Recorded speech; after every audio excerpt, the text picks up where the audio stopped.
jail. I done back the. What you just saw was basically what's going on in our world today. We're just here to base our opinion on the Trayvon Martin case. If you don't know, Trayvon Martin was a 17-year-old visiting parents in Sanford, Orlando, black African American kid who was shot dead by 28-year-old Latino George Zimmerman. We just want to touch bases on a few things of events that is actually occurring going on in the case. And I want to touch base about something Mr. Rivero said. He said something about blacks or Latinos, people of dark skin, should not wear hoodies at certain times or whatever. But if you did not hear the 911 tape, it clearly states that Mr. Zimmerman said it was raining. And so if you cannot wear a hoodie while it's raining, like, when should you wear a hoodie?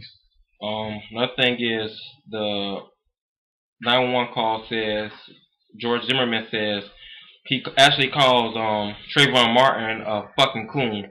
If you didn't hear the 911 tape, here it is.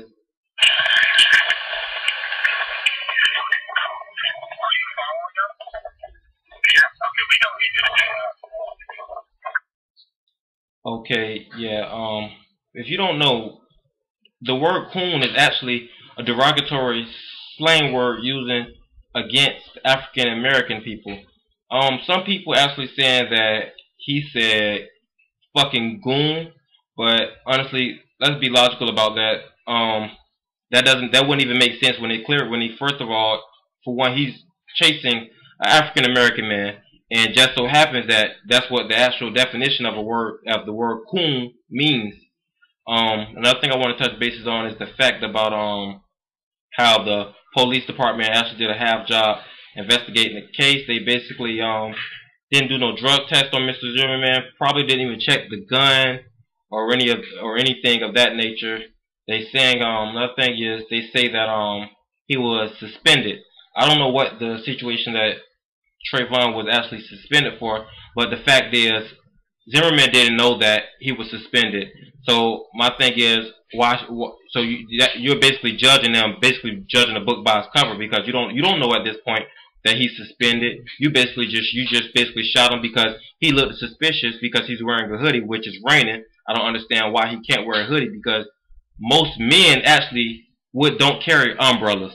The first thing they're gonna grab 9 times out of 10 is a jacket.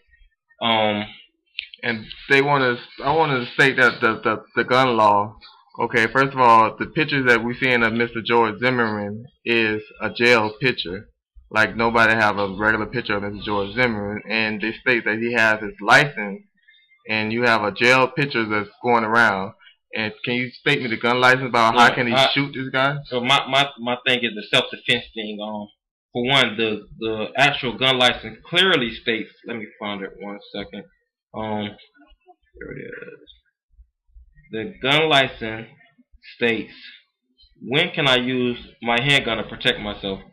Florida law justifies use of deadly force when you are trying to protect yourself or another person from death or seriously body harm, trying to prevent a forcible felony such as rape, robbery, burglary, or kidnapping. In this case, none of those was basically going on.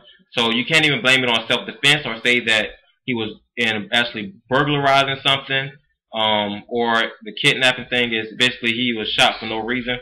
So they're saying that if George Zimmerman was chasing Trayvon, if Trayvon had a gun and he would have shot George, well, he would have been in jail.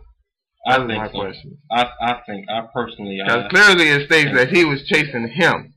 He said, yes, I am following him, and the police stated clear that we don't need you to do that. Yeah, and I hear this other thing floating around basically saying that Trayvon attacked him from the back. My thing is, how can he actually attack you from the back if you're chasing him? Yeah. That doesn't make any sense to me.